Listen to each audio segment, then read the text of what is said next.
Hey there, everybody. It's Christopher Saul. It's an election special because, as you know, this August we are going to have a set of elections, two big elections, in fact. One of them, the county commission race, but the one that we're talking about today is school board race for District 2 school board member. And with me today, I have David Schmidt. David is one of the two candidates running for that position. And so I've got a list of like 12 or so questions that I'm going to go through. And if you're watching this video right here, you can watch all of them right here. We're also going to break them out into individual pieces so you can find things that you care about more quickly, because I don't want to keep you here forever if you don't need to be there because you already have one issue or whatever you have. That's okay. So the first thing we're going to do, David, if you would, just tell me a little bit about yourself, who you are, and why you're running for school board member District Dose. Yeah, thanks, Chris, for allowing this opportunity to share the message and create a civic engagement with the listeners and the watchers. So I really appreciate that. A little bit about myself. Again, David Schmidt, married to Shannon Lindsay Schmidt. Shannon is a graduate of class of 2002 from Crestview High School. I'm a graduate of 2002 from Fort Walton Beach High School. Shannon and I met when we worked retail together while going to Okaloosa Walton Community College. She was the cute cheerleader when I was at the basketball games, and we also had an opportunity to work together around the same time. And the Lord be fit that now we are together. We first met in 2005.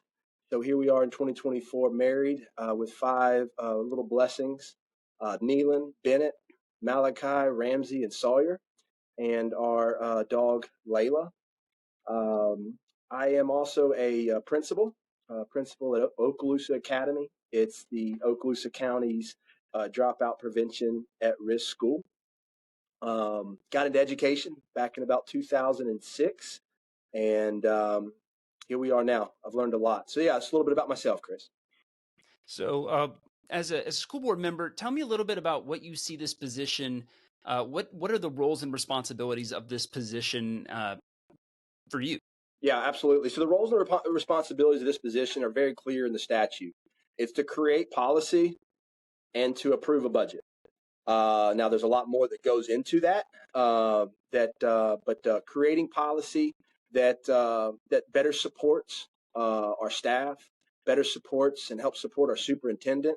Policy that also impacts our families. But that's the role and responsibility of a school board member statutorily.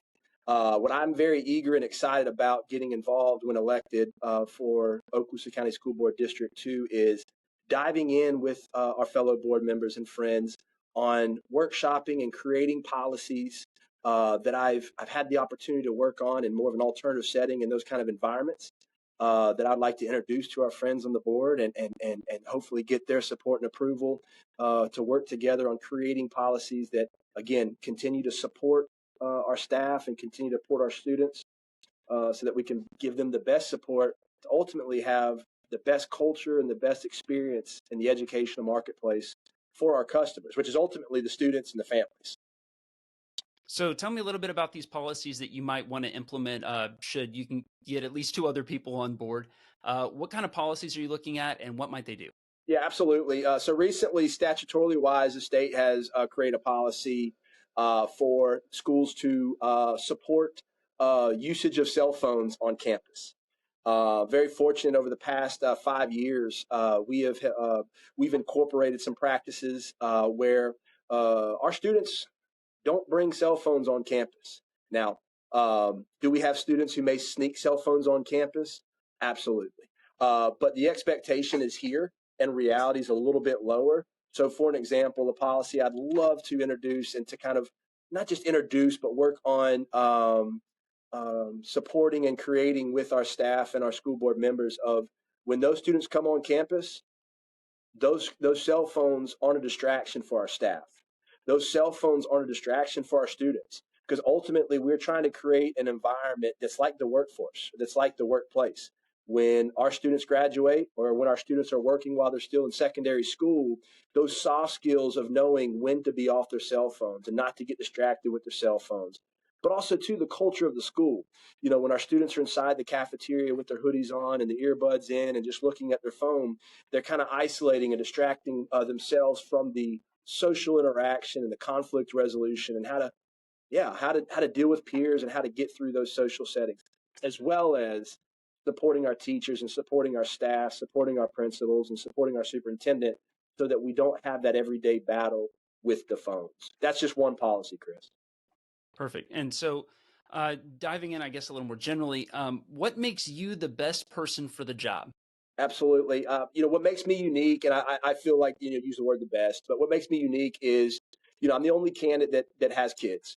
I'm the only candidate that has kids that will be in the school system. I'll have 5 kids in the school system within my first term.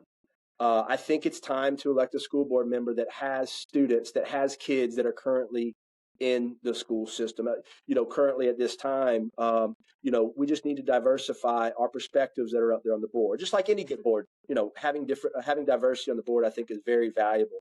And currently at this time, we don't have a school board member that has students currently in the school system. So I bring a perspective of a parent, and I believe now is the time to elect a school board member that has a perspective of a parent.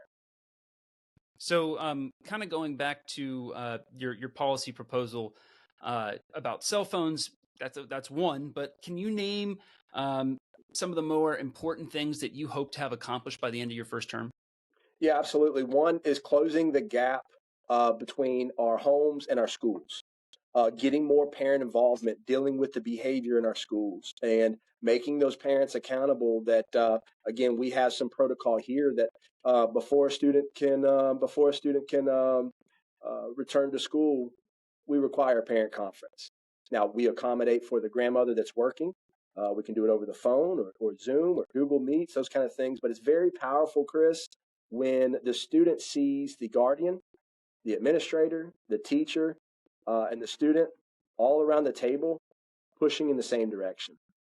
Because sometimes, Chris, the message that gets sent home by the student to the parent when the student's either in trouble or made a bad choice or just any other information, sometimes the information that gets to the parent from the student isn't always how it went down. So we talk about so much more things at Okaloosa Academy at the table whenever a student is returning to school.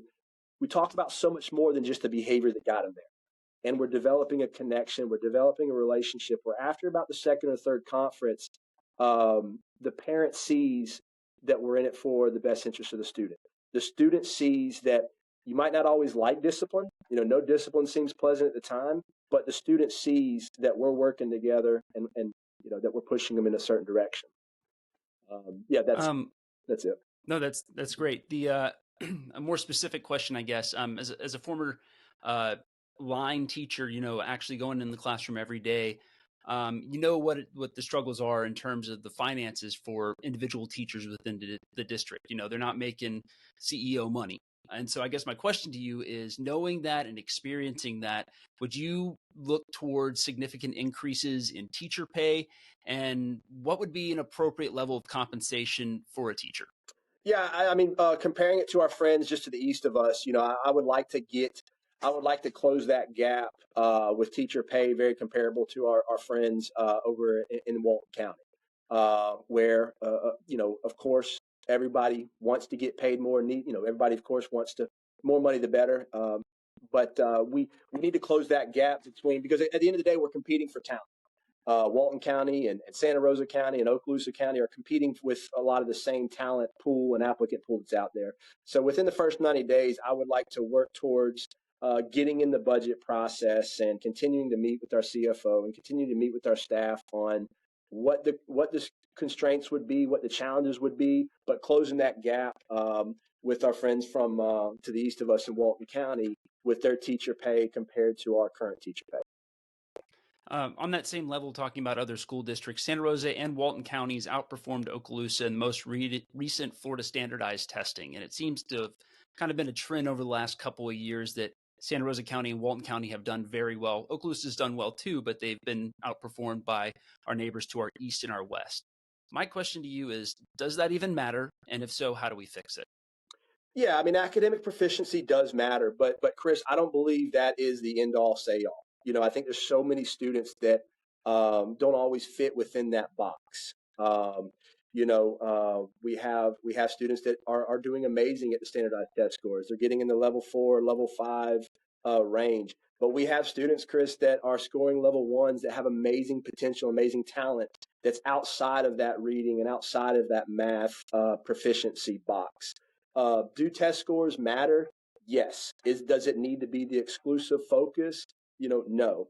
What focus I want to kind of lean in a little bit more on and double down on is, according to the FDOE readiness data, the class of 2021, and it's a state average as well, so it's not just Okaloosa County, but we have about 4% of students that are going to technical colleges. That post-secondary the technical college institution is something that we really need to move the needle on. So to not get too far away from the academic proficiency question that you asked, does it matter? Yes.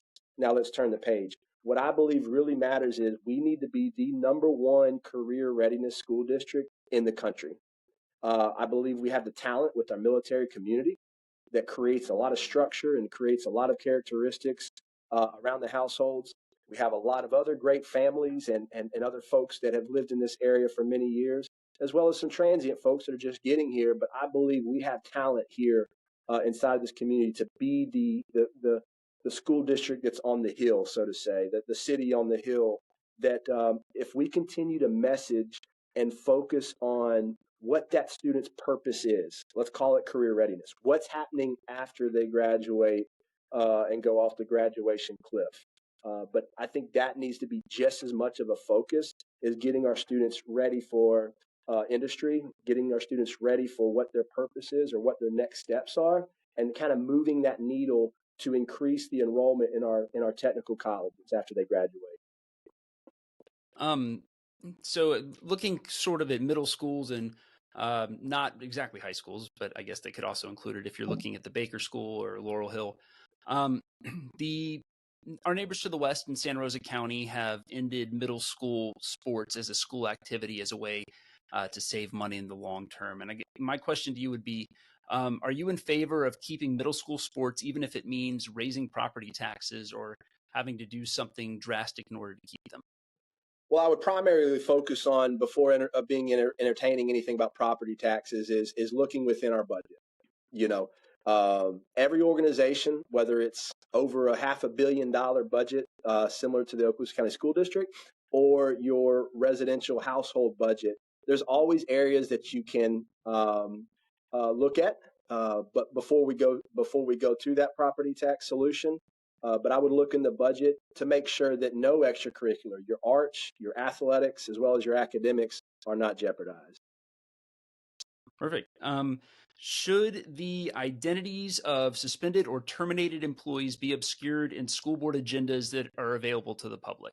I ask this question because when you look at agendas online, there's a number of employee suspensions or terminations. Inevitably, there's maybe one or two in every meeting, but they're always given an employee ID as opposed to the actual name of the employee. Do you think it's important for the actual name of the employee to be put out on agendas, or do you prefer the employee ID number only? Yeah, that's a great question. I'm all right with the ID number. I think for a few reasons, but I'm okay with the ID number.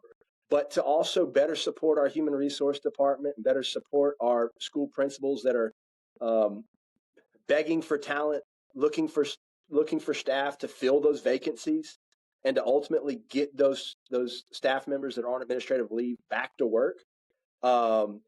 Doing things that we can do to, again, better support the staff. So for an example, I would strongly support working with our friends on the board and working with our staff on having cameras in every single classroom. Now, at first, when I was, in the classroom, the first 6 months of having a camera in my classroom as a math teacher, it didn't feel right at first. But the first time that there was an allegation or there was something that the parent was concerned about, I was very fortunate to have the support of my supervisor and our student services. They go in there, they look at the video, and if there's something that staff isn't doing right, we need to hold that staff accountable well. And if we have some low performers that are doing some things that aren't creating a positive culture inside of our school and possibly illegal or criminal, yeah, there's no room for that inside of our schools. But a lot of our cases, a lot of our allegations of staff members, bus drivers, paraprofessionals, teachers are on administrative leave in a very high volume based off allegations. So I want to work with our staff and work with our school board by creating a specific policy that talks about funding over a period of time, getting those cameras in the classroom to help support the staff during these allegations, as well as supporting the families during these allegations. Because again, if we're doing everything okay, then nothing's wrong. But if we're not doing things right by a staff perspective and there's something that's caught on that camera, then we need to investigate that to its full force. Perfect. Last specific subject question.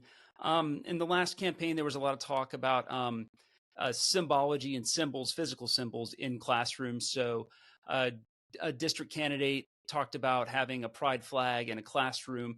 And I guess my question to you would you be all right with a pride or a Confederate flag or any other sort of symbol that causes angst, for lack of a better term, being in a physical classroom in Okaloosa County schools? No, not one bit. Where do you draw the line as to what might be offensive and what might be either educational or personal free speech, things like that? Yeah, great question. So as a God-fearing man myself, I mean, I'm a sinner just like everyone else, and I've made my mistakes. But someone that is a man of faith, I believe our job sites, I believe our school sites need to be treated like the workforce. So for an example, you don't see a whole bunch of businesses proclaiming, using certain symbols and things like that inside the marketplace, or at least here in Northwest Florida. But I think the way we present ourselves and the way we carry ourselves by our actions is the best way to either influence or encourage people to, follow or be a certain way. But I don't think there's any room on the job site or in our school sites for all symbols. Let's go to work. Let's go to school. Let's treat this environment, these schools, like it's the workplace, because again, we got to eliminate as many distractions as possible. And whether it's the Confederate flag you're referring to, or a rainbow, or any symbol, like the mission is to be the #1 career readiness school district in the country, and eliminating as many distractions as possible for our staffs and for our students. Perfect. Last thing, and I did forget one about books. Book banning is a big, scary topic that's going on right now in the state of Florida, United States. Is there a litmus test that you have personally, if you were elected to the school board, that you would use to determine whether or not a school or a book should be on school shelves? Yeah, back to supporting staff, right? Right now, if we have, let's say, one FTE or one media specialist, tasked to review all of these books that either a concerned citizen is filling out the one-page form, or they're filling out multiple forms to review multiple books, it puts a really strong handcuff on our media specialist. And I think we need to continue to work with our superintendent and our school board members and our families I would like to see each school board member nominate, having a diverse board where you're nominating some in an ad hoc committee with some members that are education folks, your teachers, but also on that same committee, some parents. And inside of that group, help support our media specialists so they're not burdened with going through and reviewing all of these cases about removing books. Perfect. Those are all of my questions. I've asked a lot. Are there anything that you want people to know about you that maybe I didn't ask that I should have, or any topics that are important to you that people should know about?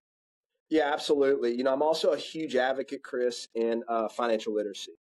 Over the past few years, our high school students have been taking a financial literacy curriculum. It's I believe, as well as the school district is using the same curriculum. It's a Dave Ramsey financial literacy curriculum, where it's so much more than just talking about budgeting and how to best behave with our finances, but it's also talking about making it a part-time job to apply for scholarships. It's also talking about your different your aptitude test, or your different tests that kind of gives you interest on, maybe some things that you would have an appetite for, some things that you would be successful in different industries and those kind of things. So I'm a huge advocate in starting financial literacy really as young as VPK and kindergarten. I think it's kind of like brushing our teeth. When do you start learning how to brush your teeth? When you have teeth, right? Or when do we teach our kids how to take care of their hygiene and those kind of things at a very young age? I think behaving with resources, behaving with money, needs to be taught at a very young age, especially at our 9th, 10th, 11th, 12th grade environment, so that when those credit card companies, when all those debt service companies, when our college institutions, where the college rates of going to your traditional post-secondary institutions is climbing up and up and up every single day, because I get it. As long as people are taking out student loans to continue to make that payment to the college, those colleges are going to continue to increase those prices.